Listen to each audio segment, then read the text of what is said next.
محمد صلى الله عليه मेरी किस्मत की कसम खाए सगाने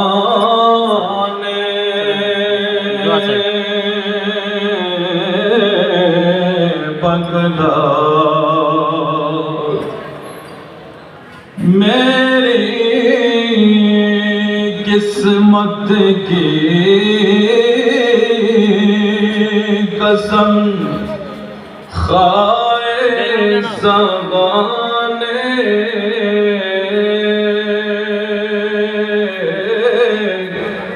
बगदाद बगदाद हिंद में भी हो तो देता रहो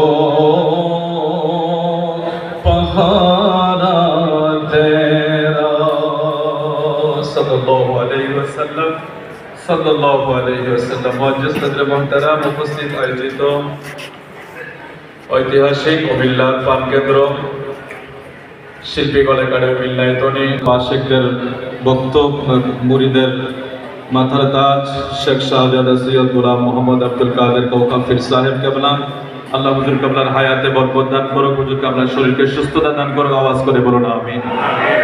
আসলে সময় অনেক অল্প। এই কনফারেন্স বা স্মরণ সভা এগুলি আমাদের করার মূল উদ্দেশ্য হলো আমরা বগদাদি হুজুর সম্পর্কে কিছু জানবো, দরবারের খেদমত সম্পর্কে কিছু জানবো। আমি যেটা মনে করি হুজুর কেবলার সবচেয়ে বড় কেরামত হলো আল্লাহ রসুলের আকাশচুম্বী মর্যাদার উপরে যেই খেদমত করে গিয়েছেন, তার পরবর্তী হলো আহলে বাইতে রাসূল সাল্লাল্লাহু আলাইহি ওয়াসাল্লামের উপরে খেদমত। আজকে সকল আলেম ওলামা এটা আমার অনুরোধ করা আমার জন্য আমি মনে করি আমি ঠিক হচ্ছে না, কিন্তু তারপরেও বিনয়ের সাথে বলি বগদাদি হুজুরের যেই খেদমত আল্লাহ রসুলের তাজিম সম্মানের উপরে এবং আহলে বাইতে রাসূল সাল্লাল্লাহু আলাইহি ওয়াসাল্লামের উপরে, এই দুইটা বিষয়ের উপরে হুজুর 60 লিখে গেছেন। হুজুরের মতো করে মানুষকে বুঝিয়ে দিয়ে গেছেন।